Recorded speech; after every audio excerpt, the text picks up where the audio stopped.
앉아 주시기 바랍니다. 오전 시간에 이어서 주기도문 강해에 시험에 들게 하지 마옵시고 두 번째 시간 시작하도록 하겠습니다. 우리 다시 한번 우리 마태복음 6장 9절에서 13절에 있는 말씀 천천히 같이 읽겠습니다. 마태복음 6장 9절에서 13절 같이 읽겠습니다. 시작. 그러므로 너희는 이렇게 기도하라. 하늘에 계신 우리 아버지여, 이름이 거룩히 여김을 받으시오며 나라의 임하옵시며 뜻이 하늘에서 이룬 것 같이 땅에서도 이루어지이다. 오늘날 우리에게 일용할 양식을 주옵시고 우리가 우리에게 죄 지은 자를 사하여 준 것 같이 우리 죄를 사하여 주옵시고 우리를 시험에 들게 하지 마옵시고 다만 악에서 구하옵소서. 나라와 권세와 영광이 아버지께 영원히 있사옵나이다. 아멘. 오늘 읽은 내용 근거로 해서 우리를 시험에 들게 하지 마옵시고 두 번째 시간 시작하도록 하겠습니다. 오늘 이 세대를 보면 많이 어그러져 있고 또 굉장히 우리로 괴롭고 슬프게 하는 그런 일들이 만연한 것들을 보게 됩니다. 특히 세상에 일어나는 갖가지 사건 사고들을 보면 하나님이 있다면 어떻게 이런 세상이 될 수 있는가? 사람이 악하기가 그지없는 일들을 보지 않습니까? 그리고 끊임없는 불공평이 극에 달한 시대, 이런 얘기도 하게 됩니다. 그러면서 이런 시대이다 보니 이런 일들을 보니 더욱더 나는 하나님의 존재를 모르겠다. 어떻게 하나님 계시다면 이렇게 사람을 만들어 놓을 수가 있냐, 이제 이런 얘기를 이렇게 듣기도 합니다. 그런데 우리가 좀 생각해 볼 필요가 있죠. 원래 이런 세상을 하나님 이렇게 만드셨을까요? 처음부터 하나님이 세상을 이렇게 만드셨습니까? 절대 그렇지 않습니다.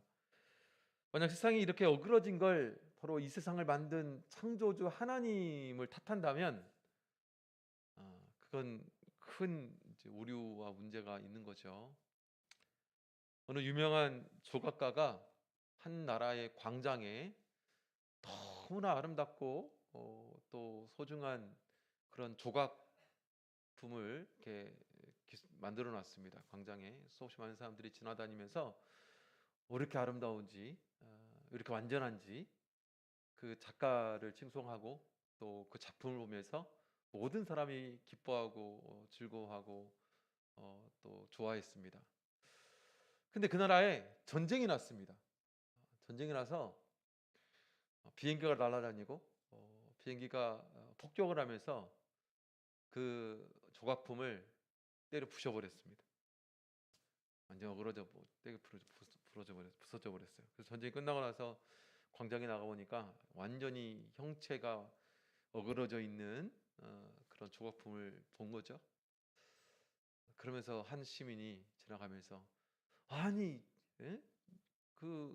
이 쓰레기를 대체 누가 만든 거야? 어? 이런 쓰레기를 도대체 누가 만들어 가지고 이렇게 흉물스럽게 하는 거야? 이걸 만든 사람은 진짜 이상한 사람이네. 어떻게 이런 걸 만들어 놨지? 그럴 수 있나요? 그럴 수 없잖아요. 그걸 누가 부셨는데? 사람이 부셨잖아요. 사람이 전쟁 가운데 그 악함으로 부셔진 거잖아요. 사실 이 세상 또한 사실은 완전했습니다. 아름다웠습니다.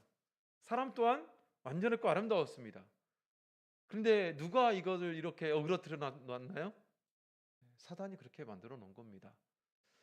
사단이 사람 마음 가운데, 사람의 삶 가운데 역사에서 그들로 이렇게 탐욕스럽게 만들었고 괴롭게 만들었고 이렇게 문제를 야기시켰죠. 사실은 이 질문을 우리 아이가 한번 질문을 하더라고요. 하나님 계시면 왜 이렇게 나쁜 일도 있고 죄도 있고 그래 아빠? 물어보더라고요. 그래서 하나님이 이렇게 만드셨어? 뭐 이런 얘기도 이렇게 물어봐서 제가 이런 얘기를 했던 기억이 납니다. 엄마가 정말 가족을 사랑하는 마음을 가지고 정말 맛있는 음식을 만들어놨어. 근데 한 달이 지난 후에 이 음식이 어떻게 됐냐? 다 썩어버렸어. 그리고 누구 탓일까? 물론 이것을 이제 보관을 잘해야 되겠지만 엄마가 이렇게 만들었을까? 엄마가 이렇게 썩은 음식을 만들었나? 아니잖아요. 완전한 음식을 만들었죠.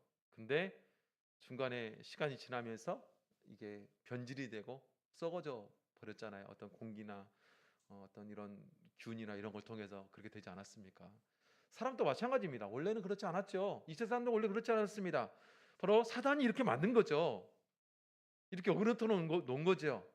그래서 하나님께서는 이런 세상, 이런 하늘과 이런 땅을 새롭게 만드시기 위해서 이제 하늘나라를 만드시고 하늘나라까지 가는 구원의 과정을 이렇게 주신 거죠. 그래서 어제 새 하늘과 새 땅에 대한 하나님의 마지막 심판에 대한 내용을 우리 계시록 같이 좀 살펴봤는데, 그래서 그런 과정이 있는 것입니다. 그래서 완전한 처음에 새 하늘 새 땅 그 아름다웠던 그것으로의 완전한 회복, 이게 너무나 하나님의 큰 뜻이었고 그런 과정 가운데 있는 것이죠. 그래서 오늘날 우리가 이 세상에 있을 때 바로 이런 사단의 괴롭힘, 사단이 우리를 변질시키고 또 타락하게 해서 이 세상이 더 죄악된 세상으로, 더 악한 세상으로 만드는 것이 사단의 목적이고, 또 그 계략을 우리가 아는 것이 너무나 중요하다, 이런 말씀을 드릴 수가 있다는 것입니다. 그래서 대부분의 사람들이 사실은 이 사단이라는 존재가 인간의 영혼 가운데 들어와서 자기를 파괴시키고 또 남을 파괴시키는 이런 계략을 행하고 있다라는 것을 알지 못한다는 거죠. 그래서 우리는 어떻게 해야 됩니까? 이 사단의 전술 전략을 알아야 된다. 사단의 전술 전략. 성경을 여러 가지로 표현할 수 있지만 성경에서는 사실은 지피지기면 백전백승이라는 거예요. 지피지기면 백전백승이다. 적을 알고 나를 하면 100번 싸워서 100번 이긴다. 나를 알아야 됩니다. 그리고 적을 알아야 돼요. 사단이 어떤 전술로 우리를 괴롭히고 우리를 악에 빠뜨리는지, 어떻게 우리를 또 죄의 구렁텅이에 밀어넣는지 이걸 알아야 된다는 거예요. 이런 걸 알지 못하고 이걸 바라보지 못하면 내 죄를 사하여 주옵소서라고 구했음에도 불구하고, 그 죄 용서를 받았음에도 불구하고 또다시 죄의 그늘에, 또다시 죄의 자리에 어느샌가 서서 거기에 떡하니 앉아가지고 또 하나님 내가 똑같이 이렇게 이 자리에 또 있네요. 그래서 사단의 전술 전략을 알아야 돼요. 태초 이래 사단이 정말로 즐겨 사용했던 세 가지 무기가 있습니다. 사실 많은 경우에 사단이 사람을 공격하는데 이 세 가지를 도구 삼아 정말로 잘 공격하고, 공통적으로 아담과 하와를 사단이 똑같은 방식으로, 그 세 가지 방식으로 공격했고, 또 예수님도 유대 광야에서 똑같은 방식으로 공격한 것이 있어요. 그걸 우리가 알아야 되고, 우리 또한 그 범주 아래서 그 기술을 가지고 여전히 오늘도 나의 삶의 현장에서 내가 바라보고 내가 걸어가고 내가 만지고 있는 이 모든 것 안에서 그 사단의 전술 전략은 또 이렇게 펼치고 있고, 우리도 또 그에 또 지기도 하고 그러고 산다는 거죠. 그게 뭘까요? 우리 요한일서 보겠습니다. 요한일서 2장 15절에서 16절.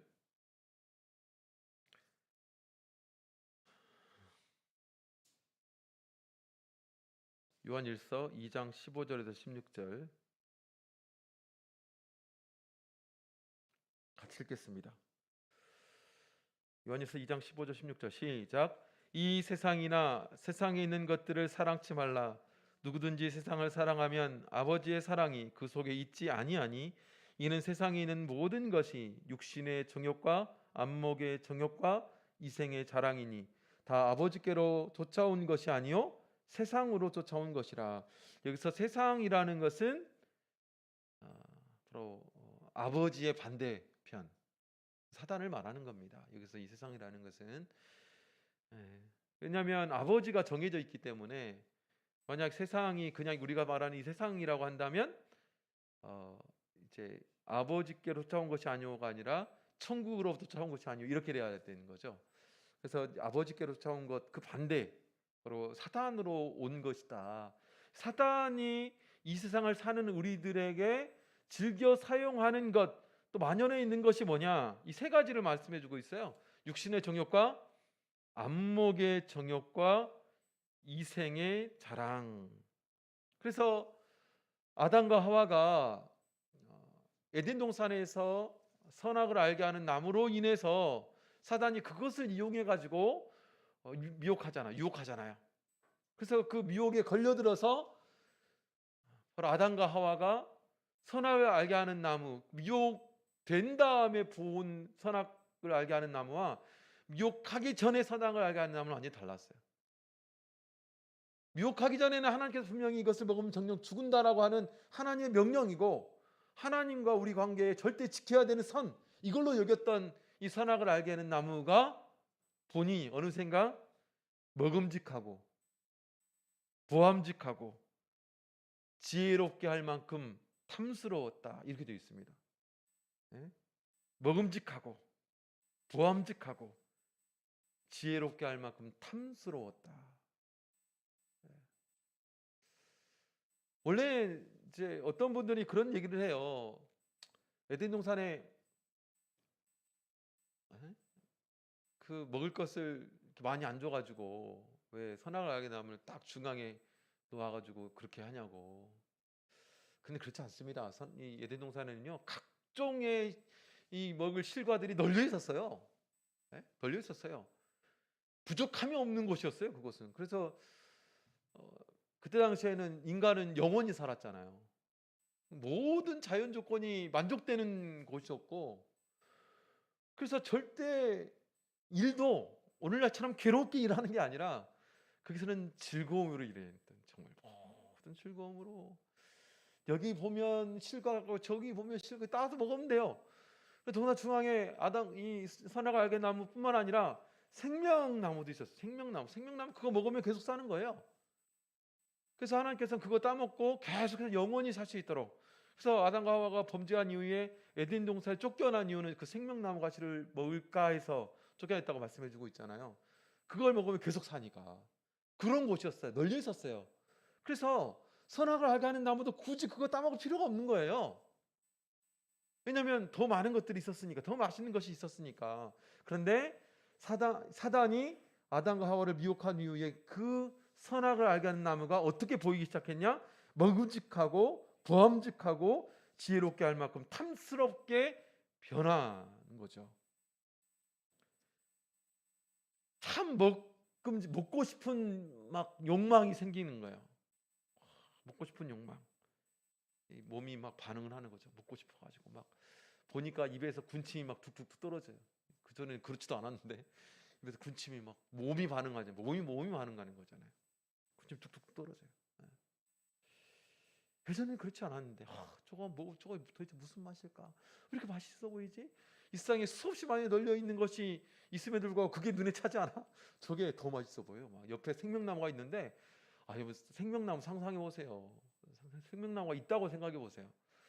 물론 오늘날의 생명나무는 사실은 하나님 말씀이지 않겠어요? 근데 어쨌든 생명나무가 있는데도 불구하고 그게 눈에 들어오지 않는 거죠. 너무 맛있어 보여. 그리고 왜 이렇게 예뻐 보여요? 왜 이렇게 좋아 보여요? 왜 이렇게 아름다워 보여요? 그리고 저걸 먹으면 지혜롭게 될 것 같아요. 내가 지혜 있는 사람이 될 것 같아요. 지혜 있는 사람. 참. 그래서 말하는 지혜는 하나님 같이 된다는 거죠. 하나님 같이 된다. 사단은 그렇게 사실 미혹했잖아요. 이거 먹으면 하나님 같이 된다. 그러니까 진짜로 그거 보면 하나님처럼 지혜로운 존재가 되는 것 같이 그렇게 보이는 거예요. 그런데 똑같이 예수님도 이런 시험을 당하잖아요. 먹음직했다. 육신의 정욕을 말하는 거지 않습니까? 예수님께서 40일 동안 금식하실 때 사단이 뭐라고 말했어요? 이 돌들로 떡덩이가 되게 해서 먹어라. 40일 동안 굶게 되면 돌도 진짜 떡으로 보일 것 같아. 이거 먹으라는 거예요. 예수님이 그런 능력이 없나요? 근데 그게 이제 육신으로는 엄청나게 갈구하는 거죠. 실제적으로 보면 육신의 정욕 가운데 있는 분들이 정말 많아요. 그래서 이상하게 재물 앞에서는 길을 못 피는 거예요. 다른 것에는 막 굳건해요. 봉사도 얼마나 열심히 하는지 몰라요. 사람과 관계도 사람이 그렇게 좋아. 그런데 조금만 집에 경제적으로 어려우면 그냥 그것 때문에 원망하고 그것 때문에 괴로워하고 그것 때문에 이제 하나님도 떠날 생각을 하는 거죠. 네. 그런데 따져놓고 보면 그렇게 막 급한 것도 아니야. 근데 이분의 집에 통장에는 이 정도는 항상 있어야 돼. 네. 그러면 계속해서 그것 때문에 이제 그것 때문에 넘어지는 거예요. 그것 때문에. 네. 그래서 그런 분들은 이제 일하다가도 옆에 사람이 야 이렇게 하면 돈 번대 그러면 와 그래 거기에 이제 솔깃해가지고 내가 이제 안식을 지키면서 있으면서도 저 옆에 있는 가게를 보니까 와 저기는 토요일 날 돈도 더 잘 버는 것 같아. 거기에 혹해가지고 이제 거기에만 넘어지는 거야. 계속해서 우리 육신의 필요에는 그냥 맥없이 무너지는 거예요. 육신의 필요에는 우리 가족 잘 먹고 잘 사는 데는 절대적으로 이게 있어야 되는데 그런데 그렇지 않아도 되는데 속는 거예요. 속는 거예요. 사실은 미혹이라는 게 뭐예요? 속이는 거예요. 속이는 거예요. 그거 없어도 되는데 있어야 되는 것처럼 그 정도는 안 먹어도 되는데 먹어야 되는 것처럼 그 정도는 안 입어도 돼요 사실은. 근데 그 정도는 입어야 되는 거예요. 이 정도 집은 살아야 되니까. 거기에는 한없이 속절없이 무너지는 그렇게 조장을 하는 거죠. 이것 정도는 있어야 돼. 이 정도는 있어야 세상에 그래도 산다 하는 사람이지. 이거 없으면 얼마나 창피해. 우리 가족도 얼마나 불쌍해. 네 자녀도 얼마나 불쌍하냐. 네 자녀는 너는 못 먹어도 네 자녀는 잘 먹고 잘 살게 해줘야 될 거 아니야. 어떻게 할 거야? 나중에 네 자녀 시집장가 보낼 때 어떻게 할 거야? 너 없이 살아보니까 힘들었잖아. 그럼 네 자녀도 그렇게 할 거야? 이제 계속해서 말하는 거죠. 계속해서 옆에서 주장하는 거예요. 누가요? 사단이 그 이용하는 거예요. 안목의 종용, 부함직해요. 천하 만국을 보여주면서 우리 예수님께서 그랬잖아요. 예수님한테 천하 만국을 보여주면서 절만하면 모든 영광을 주겠다. 나에게 절만해라. 그럼 모든 영광을 보여주겠다. 그러니까 천하 만국을 보면 욕심이 생기죠. 그래서 남의 떡이 커 보이는 거예요.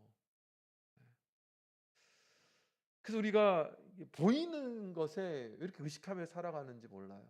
근데 기본적으로 우리가 예의를 갖추는 건 필요합니다. 그런데 그 예의라는 게 뭐예요? 때로는 남 위에 군림하려 하는 것이 예의인가요? 남보다는 좀 잘 살아야 되고 남 보기에는 그도 좀 살고 좀 산 것처럼 살아야지. 남 하는 건 그래도 어느 정도 따라가야 되지 않겠어? 좀 있어 보여야 돼. 그래서 이것에 약한 사람들이 있어요. 이것에 약해가지고 보이는 것은 왜 이렇게 잘 이렇게 거치장을 잘하는지. 이생의 자랑, 이생의 자랑. 예수님한테 성전 꼭대기에서 뛰어내리면 하나님의 아들이기 때문에 천사들이 와서 받들 거다고. 그럴 때 저분이 하나님의 아들이야. 이 자랑거리잖아요, 자랑거리. 그래서 자랑을 위해서 사는 분들이 있어요. 말로 자랑하는 게 아니라 사람들로 인정받고. 그래서 이제 일을 해도 인정해주지 않으면 일할 맛이 안 나. 알아주지 않으면 일할 맛이 안 나. 저 사람이 봐줘야 인정해주고 칭찬해주고. 사람들이 나무라는 것을 듣기 싫어요. 칭찬해주는 건 왜 이렇게 잘 찾아서 하는지. 사람들에게 표가 나서 저 사람 없으면 교회가 굴러가지가 않아. 저 사람이 있어야 돼. 저 사람이 없으면 큰일 나. 저 사람이 세상에 교회에서 이런 일을 했대. 믿음으로 그런 일은 얼마나 좋아요. 근데 사람들에게 은근히 그런 얘기 듣는 걸 즐겨하는 거예요. 그런 게 좋아. 그런 존재감. 야, 나는 존재감 있는 사람이야. 예? 나로 인해서 이렇게 많은, 얼마나 좋아. 이 스스로를 이제 만족시키는 자랑거리죠. 이런 자랑거리. 그거 없으면 안 해. 네, 그거 없으면 안 해. 근데 내가 자랑거리 할 만한 것을 했는데도 불구하고 또 사람들이 인정해주지 않으면 또 화가 나. 또 싸우는 거죠 이제. 내가 이렇게까지 했는데, 저렇게까지 했는데, 이렇게까지 희생했는데. 근데 사실은 첫사람 아담은 이 육신의 정욕과 안목의 정욕과 이성의 자랑에 실패했잖아요. 근데 예수님은 어떻게 하셨습니까? 그것에 성공하셨잖아요. 예수님이 굳이 왜 그런 40일 동안 금식해서 그렇게 시험을 당하셨느냐. 사실은 사람이 당하는 모든 시험이 예수님이 당하는 것처럼 다 당한다는 거예요. 그것도 예수님이 당시에 빠질 수밖에 없는 그런 욕심, 빠질 수밖에 없는 그런 상황. 근데 그게 그때 당시의 약점이죠. 40일 동안 금식했는데 가장 큰 약점이 배고픔이잖아요. 40일 동안 밥을 안 먹었는데, 예? 그게 제일 큰 약점이죠. 근데 사단이 그 약점을 제일 잘 알아요. 예? 기가 막히죠. 그래서 사단은 어찌 보면 참 그 당시에 이런, 우리가 아담과 하와가 될 수는 없지만 아담과 하와가 당했던 것처럼 우리가 사단이 우리한테 유혹을 한다면 우리는 안 당할 겁니다. 어떻게 보면 참 1차원적으로 접근한 거잖아요. 그런데 오늘날 사단도요, 얼마나 발전을 했는지 몰라요. 교묘하게 미혹합니다. 교묘하게 미혹해요. 그래서 우리도 이제 하나님 말씀을 통해 배워서 지혜가 생겼지만 사단도 참 지혜롭습니다. 이걸 좋게 말하면 지혜죠. 안 좋게 말하면 얼마나 약았는지 몰라요. 그래서 속속들이 사람의 약점을 알아. 나의 약점을 알아요. 그걸 가지고 이제 하는 거죠. 그걸 가지고 성경에 보면 우리 예수님의 제자인 가룟 유다는 돈을 사랑해요. 그 약점이야. 돈을 사랑해. 계산도 빠르고, 그래가지고 좋은 장점도 있지만 돈을 사랑해요. 그걸 교묘히 얼마나 잘 이용하는지 몰라요. 삼손은 육신의 쾌락을 좋아하는지 몰라요. 여자, 술, 그게 좋아가지고. 그래서 여자한테 다 무너지잖아요. 결국에 주게 된 이유가 뭐 여자 때문에 된 거죠. 여자 때문에. 여자에게 혹해가지고 빠져가지고 그 쾌락이 그리 좋아요. 베드로는 왜 이렇게 성급한지 몰라요. 성격이 성급해가지고 급해가지고 그냥 조금만 이 자신이 이 긍정하고 있었던, 즉 예수님이 이제 잡히려고 할 때 어떻게 칼 들어가지고 그냥 병정의 귀를 잘라버린 사람 누구예요? 베드로잖아요. 말고의 귀를 잘라버렸잖아요. 얼마나 급한 성격인지 몰라요. 근데 그걸 이용해가지고 사단이 그런 기질을 이용해서 죄를 짓게 만들죠. 롯, 얼마나 물질을 사랑하는 사람입니까? 모든 삶의 가치관이 물질에 있어요. 그것이 뭐 악한 것이건 뭐 좋은 것이건 상관없습니다. 또 자기 부모와 같은 삼촌과 연관되어 있는 것, 그런 상관없어요. 돈이 중요해. 그 물질이 중요해. 그걸 통해서 뭔가를 결정하고 그걸 통해서 뭔가를 하는 사람. 그러니까 빠져나올 수 없는 거예요. 거기에 약점이 있는 거죠. 그러니까 우리가 다 장점만 있을 수는 없어요. 장점만 있을 수는 없습니다. 그런데 문제는 뭐냐면 내가 가진 약점을 사단이 사용하도록 내버려 두는 게 문제예요. 그렇게 사단이 내가 가진 약점을 이용해가지고 그걸 가지고 죄를 짓게 만들고, 그걸 가지고 실수하게 만들고, 그걸 가지고 좌절하게 만들고, 그것 때문에 괴롭고 슬프게 만들어요. 그래서 어떤 사람에게서는 이렇게 돈이 없는 게 별로 슬프지 않아요. 진짜로 그런 믿음이 있어요. 예? 돈이 없으면 못 얻냐고. 그러면서 신앙생활 잘하시는 분들이 있어요. 근데 그런 분이 때로는 사람들로부터, 교회에서 사람들로부터 인정 못 받으면 막 그걸 괴로워가지고 못 사는 게 못 견디는 거예요 이제. 예? 또 어떤 사람은 아까 얘기했던 것처럼 사람 그지없이 사람에게 좋아요. 그런데 교회에서 조그만 돈에 관련된 것만 걸리면 그냥 쌍보를 키고 이제 덤벼드는 거죠. 예. 그래서 제가 이제 그런 걸 보면서 느끼는 게, 모든 사람은 사실 그런 약점들이 있어요. 그런데 그 약점이 드러나서 그게 사단에게 움켜진 바 되면 이제 그것이 나를 무너뜨린다. 그리고 우리가 생각할 때 그래서 판단하면 안 되는 거예요. 저 사람은 저렇게 돈이 약해가지고 어떻게 하냐고. 예? 사람이 저 돈이 약해가지고 어떻게 하냐고. 그럼 나는 약한 거 없나요? 나도 약한 거 있어요. 나도 약한 거 있다고요. 그럼 그 사람은 그 얘기할 거 아니에요. 나는 돈에 약할 뿐이지. 다른 건 안 그러잖아. 당신은 저것도 약하면서 그렇게 나올 거 아니에요. 물론 그렇게는 안 하시겠지만 그런 게 있단 말이에요. 무슨 얘기냐면 모든 이들이 다 약점이 있고 부족한 것이기 때문에 그것을 우리가 판단해서 비난의 도구로 삼아서는 안 돼요. 사실 그걸 또 사단이 얼마나 잘 이용하는지 몰라요. 그런 것들을. 그걸 또 그런 것들을 모아가지고 교회를 무너뜨린 거예요. 사실은 그런 걸 모아가지고, 그래서 교회가 안 되는 교회들은 그런 각자의 약점들을 다 드러내는 거예요. 사실은 성도들이 완전해서 교회가 완전한 게 아니에요. 성도들이 완전해서 교회가 건강한 게 아니라고요. 건강한 교회는 장점들이 서로 두드러지게 부각되는 거예요.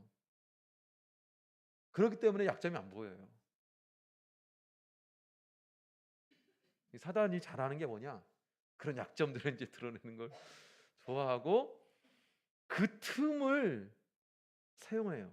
그게 결국에는 나의 가치관 안에 있고, 그죠? 나의 성격 안에 있고, 나의 가정 환경 안에 있어요. 내 삶의 습관 안에 있어요. 이런 것들이 이용해요. 그걸 기가 막히게 이용해서 사람을 넘어지게 합니다. 넘어지게 합니다. 우리 성도님들의 약점은 무엇입니까?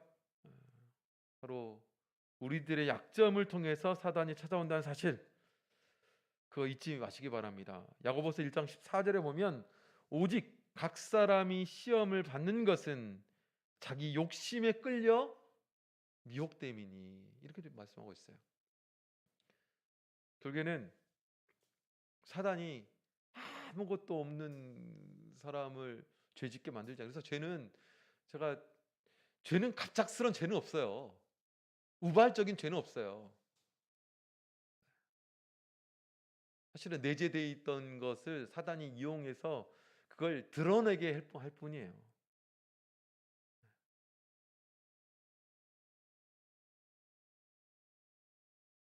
예수를 믿는 한 사람이 남의 집에 하인으로 있었습니다.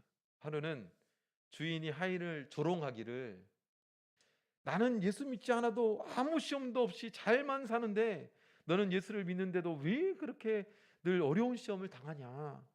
그럴 바에야 믿지 않는 게 더 낫겠다. 이렇게 얘기를 했어요. 그랬더니 이 하인이 이런 얘기를 했습니다. 주인님, 노하지 마시고 한번 들어보세요. 가령 말입니다. 사냥하시는 중에 사슴 2마리가 있는데 2마리를 한 마리씩 쐈는데 한 마리는 즉사하고 한 마리는 맞았는데 도망가요. 그러면 주인님은 어떤 사슴을 쫓겠습니까? 당연히 한 마리는 어차피 죽었으니까 내 거니까 도망가는 놈을 잡아야지. 맞아요. 옳습니다. 그거와 마찬가지로 시험이 없는 것은 영혼이 죽어서 마귀의 것이 되어버렸기 때문에 내버려 두는 거예요. 이런 얘기를 했다는 거예요. 그래서 우리는 다 시험이 있습니다. 다 시험이 있어요. 그래서 우리 안에 이런 약점들을 계속해서, 우리가 하나님 나라 가지 않는 한 사실 우리는 계속해서 그 시험 가운데 있을 거예요. 그 약점을 일으키고 들쓰고 이리 들쓰고 저리 들쓰시고 계속 들쓰셔가지고, 그래서 세상 가운데 정말 돈 욕심 많은 사람인데 하나님과 등지고 살아가면서도 잘 먹고 잘 사는 이유는 도대체 하나님 왜 저렇습니까? 그냥 그거 아무 생각하지 마시고 그냥 물론 기도해드려야죠. 기도해줘야죠. 하나님 없어서가 아니라, 하나님 없어서가 아니라 사실 사단의 것이죠. 불쌍한 거예요. 그 지경 갔으면 불쌍한 거예요. 하나님이면, 하나님의 사람이 그냥 내버려 두시지 않잖아요. 지금 괴로움을 당하게 하지. 돈 때문에 괴롭고. 그래서 우리가 그래서 앞에도 오전에도 말씀드렸지만 시련을, 이런 생각을 좀 하시는 게 좋을 것 같습니다. 내가 괴로운 시련이 있다고 해서 하나님이 나 싫어하는 거 아니잖아요. 그러니까 결국에는 그것에서 좀 성숙하자는 하나님의 뜻이 있는 거고, 그런 부분에서 결국에는 하나님의 보살핌과 배려가 있는 거예요. 사실 우리 하나님이 눈밖에 났다면 그냥 세상 향해서 돈 짊어지고 나가도 내버려 두죠. 사단 거니까 내버려 두지 않겠어요. 잘 먹고 잘 살고 정말 그들이 생각하는 좋은 길로 가겠죠. 내가 정말 끝까지 열심히 하나님의 정절을 지켰는데 세상에 그 사람들이 오히려 더 잘 먹고 잘 살더라고요. 그거 하나도 부러워할 필요 없어요. 영적인 세계에서 보면 그게 더 불쌍한 거예요. 그게 더 불쌍한 거예요. 부모가 있는데 자녀가 잘못하고 있는데 내버려 두는 부모가 어디 있어요. 타이르고 혼내고 안 되면 매라도 들지. 매가 오히려 좋은 거라고. 그죠? 그래서 우리가 하나님의 뜻대로 살려는 자는 반드시 마귀가 이를 방해해요. 방해합니다. 자기 수하에 놓으려고 온갖 노력을 다해서 시험을 주는 거예요. 유혹하는 거예요. 끊임없이 안 되게 만들고 끊임없이 흔들리게 만들고 갈등하게 만들고, 이게 사단이 하는 일이에요. 사단이 하는 일이에요. 근데 사단이 할 필요도 없는 사람이 있잖아요. 우리가 그런 사람이 되어서는 안 된다고요. 사단이 굳이 안 해도 자기가 알아서 그냥, 어차피 사단의 그물 안에 이미 있는 사람. 그렇다면 우리가 이 시험을 극복하는 승리의 비결이 뭘까요? 승리의 비결. 우리 몇 가지로 좀 같이 생각해 봤으면 좋겠습니다. 첫째는, 우리는 이 세상이 이런 유혹, 이 시험으로 가득 찬 상황임을 분명히 깨달아야 됩니다. 분명히 알아야 돼요. 대부분의 사람들은 맹목적으로 이 시험을 추정하고 이 시험을 초래하는 그런 삶의 스타일을 당연하게 생각을 해요. 그러니까 우리가 이 세상을 살아가면서 많은 것들을 보고 느끼고 만지고 쌓아놓고 살아가잖아요. 그런데 이런 것들을 취득해가고 그리고 누리고 살아가는 가운데 이것들이 내 신앙을 무너뜨리는 위험 요소가 충분히 있다라는 것에 대해서 우리는 인식해야 된다고요. 쉽게 대중매체를 접하는 그 사이에도 끊임없이 그런 거 정말 많잖아요. 네? 우리 마태복음 24장 10절 찾아보겠습니다. 마태복음 24장 10절.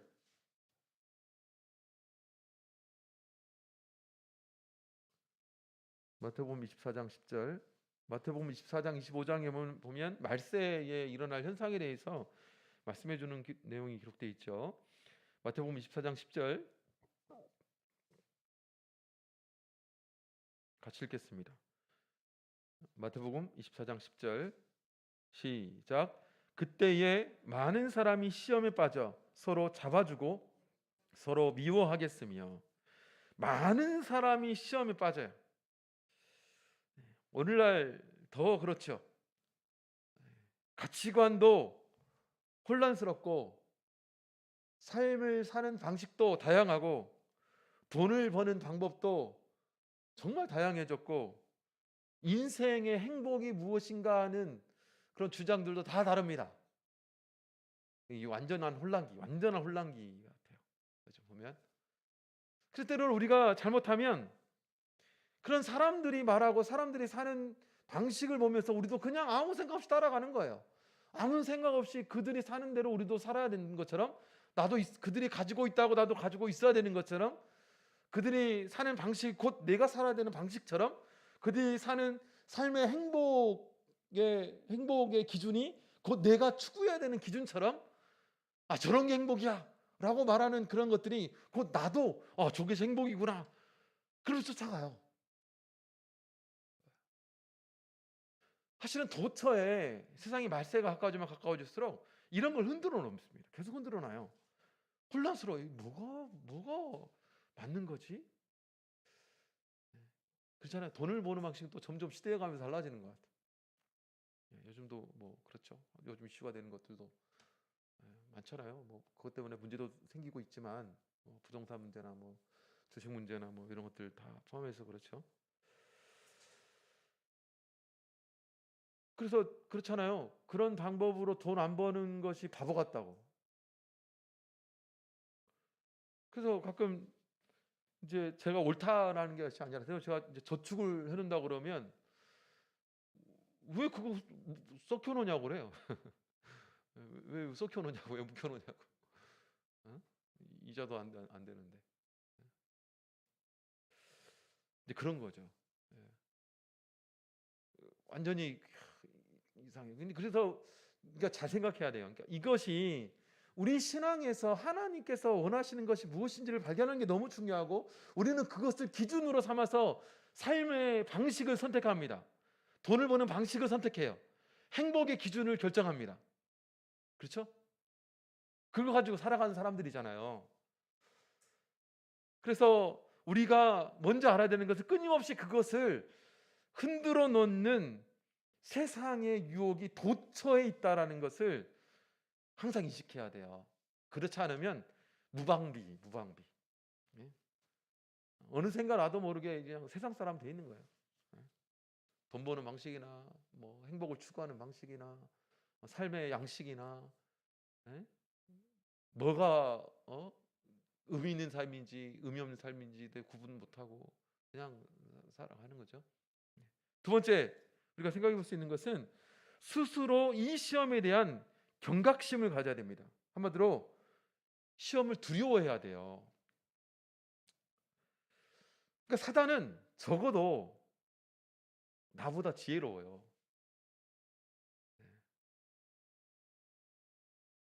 그리고 사단은 적어도 나보다 능력이 있습니다. 그거 아셔야 돼요. 그거 인정해야 돼요. 절대로 과소평가하면 안 돼요.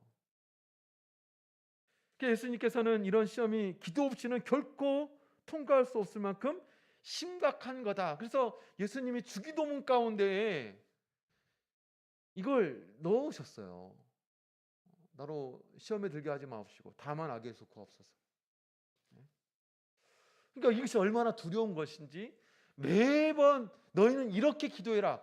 기도의 표준을 우리에게 주시면서 우리가 매번 기도할 때마다 이것은 놓치지 않고 구해야 되는 것, 이 시험이 얼마나 두려운 것인지, 우리의 공격 대상 그 사단이 얼마나 지혜롭고 또 능력 있는 존재인지, 그렇기 때문에 우리는 반드시 기도해야 되는 것을 우리는 잊어버리고 산다는 거죠.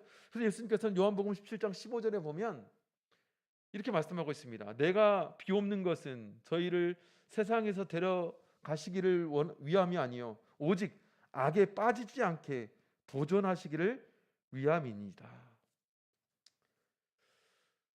진짜로 손질로 생각하거든 넘어질까 조심하셔야 됩니다. 진짜로 넘어질까 조심하셔야 돼요. 조금만 방심하면 삐끗. 그래서 기도해야 돼요. 지금까지의 내 삶에 완전히 망칠 수 있는 이 시험, 내 삶을 완전히 망칠 수 있는 이 시험을 좀 심각하게 경각심을 가지고 경계해야 된다. 세 번째로는요, 기도해야 됩니다. 기도해야 돼요. 즉 시험에 들지 않도록 깨어 기도해야 됩니다. 마태복음 26장 41절에 보면 시험에 들지 않게 깨어 있어 기도하라. 마음에는 원이로되 육신이 약하도다 하시고. 우리가 왜 깨어 기도해야 될까요? 네? 왜 깨어 기도해야 돼요? 바로 우리의 마음과 우리 육신이 다르게 돌아가기 때문에 그래요. 마음으로 죄 안 짓고 싶죠. 누가 다 죄질래 이런 사람 어디 있습니까? 세상 사람은 다 착하게 살고 싶은 마음이 다 있어요. 정의롭게 살고 싶은 다 마음이 있어요. 근데 우리 몸이 약한 거죠. 몸의 정욕이 너무 강해요. 그래서 우리는 어떻게 해야 돼? 기도해야 돼요. 하나님, 나로 시험에 들지 않게 하나님 나를 좀 붙잡아 주시라고 기도해야 됩니다. 그래서 예수님께서도 물론 이제 아담과 하와가 성경에 뭐 기도했다는 내용이 없지만 예수님은 어떻게 승리하셨어요? 어떻게 40일 동안 금식하면서 사단의 그런 엄청난 공격에서 승리하실 수 있었을까요? 예수님 기도하셨어요. 예수님은 완전한 하나님이시지만 완전한 인간이시잖아. 그래서 예수님이 우리가 만약에 사단을 대항하는 데 있어서 기도가 필요 없다면 예수님도 기도하지 않으셨을 거예요. 기도할 필요가 없죠. 더더욱더 그러하시죠. 근데 예수님을 삶을 쭉 추적해 보세요. 그때그때마다 그 유혹이 있을 때마다 사람들이 내가 병을 고쳐준 혹은 사람들이 내가 이 양식을 만들어 가지고 주는 이걸 통해서 왕으로 세우려 할 때 때로 한적한 산에 가 가지고 기도하시고 또 앞에 정말 두려운 것이 있으면 그 전에 하나님 밤새워서 땀이 피가 되도록 기도하시고 이런 기도를 정말 많이 하셨어요. 예수님은. 왜요? 시험에 들지 않기 위해서는 어떻게 해야 돼요? 기도해야 됩니다. 기도해야 돼요. 네 번째는요. 시험에 들 수 있는 기회와 장소를 거부해야 돼요. 시험에 들게 하지 마옵소서 라고 기도했으면서 시험에 들 만한 장소로 내 발을 들여놓으면 이게 뭐예요? 이게 도대체 무슨 경우예요? 네? 그래서 그런 사람들의 기도의 진실성을 의심해 봐야죠. 그래서 나는 하나님을 정말로 사랑합니다. 하나님 저 사랑하게 해주세요 라고 하면서 하나님이 싫어하는 것에만 이렇게 집중해 있으면 이게 무슨 마음이지? 이제 그런 생각이 들 수밖에 없잖아요. 그래서 우리가 진짜로 시험에 들지 않기 위해서 정말 시험에 들지 않기를 정말로 진실로 원하면 시험이 우리를 기다리고 있을 그런 기회를 제공하면 안 된다. 그럴 기회를 제공하면 안 된다. 하지만 수많은 사람들이 오늘도 이 기도를 하면서도 시험이 기다리고 있는 장소로 걸어가요. 시험이 들어가는 장소로 걸어가요. 그래서 우리가 시편 1편 1절에 독 있는 사람이 어떤 사람인가? 바로 악인의 꾀를 쫓지 아니하고 죄인의 길에 서지 아니하고 오만한 자의 자리에 앉지 않는다. 분명히 그게 복 있는 사람이다. 죄악의 자리에 앉기를 거부하는 하나님과 함께하는 자리를 선택하셔야 돼요. 하나님과 함께하는 자리. 하나님이 함께하는 자리를 즐겨 하셔야 돼요. 다섯 번째는 시험에 들지 않도록 생활해야 됩니다. 생활해야 돼요. 생활에서 참 많이 이런 것들이 이제 문제가 생기는데요. 그래서 소극적으로는 시험에 들지 않기 위해서 노력할 뿐만 아니라 시험에 들지 않는 건강한 생활을 좀 하셔야 돼요. 그런 삶을 좀 누려야 돼요. 때때로 어떤 우리의 도덕적인 그런 영적인 시험이 있어요. 건강하지 못하는 우리 육체 때문에 비롯될 수 있기 때문에 어떤 우리의 육체적인 생활이 좀 건강해야 됩니다. 건강해야 돼요. 그래서 좀 정서적으로도 안정되고 또 우리가 생활하면서 좀 만날 것 안 만날 것, 취할 것 안 취할 것 좀 구분도 좀 하시고, 되도록 좋은 것, 우리 신앙 안에 좋은 게 뭐예요? 좀 신앙적인 것을 많이 보려고 하셔야 되고, 좀 정의롭고 공의로운 것을 많이 보려고 하셔야 돼요. 그리고 정상적인 걸 좀 많이 보세요. 정상적인 거. 이상하게 막 불륜두려 이런 거 많이 보지 마시고, 좀 정상적인 가정, 정상적인 모습을 좀 많이 보셔야 돼요. 그래야 우리가 가치관이 돼요. 바람직한 것. 우리 생활 습관에서 자꾸 이게 제 생활이 어그러지니까 이상하게 되잖아요. 자꾸 이제 거기에 더 잘 넘어지는 거예요. 그래서. 예. 그래서 이것을 아셔야 됩니다. 사단은 더러운 걸 좋아해요. 더러운 걸 정말 좋아합니다. 사단은 더러운 장소를 좋아해요. 그래서 우리 삶에서 더럽다는 것이 뭐 쓰레기 있고 이런 얘기를 말하는 게 아니라, 우리가 거룩하지 못한 죄될 만한 것들이 많은 환경, 많은 그런 생활, 이런 것들에 놓여 있으면 사단이 참 좋아하는 장소예요. 그런데 정말 좋아해요. 그런데 기가 막히게 알아요, 사단. 그래서 시험에 들 확률이 정말로 좋습니다. 정말로 높아요.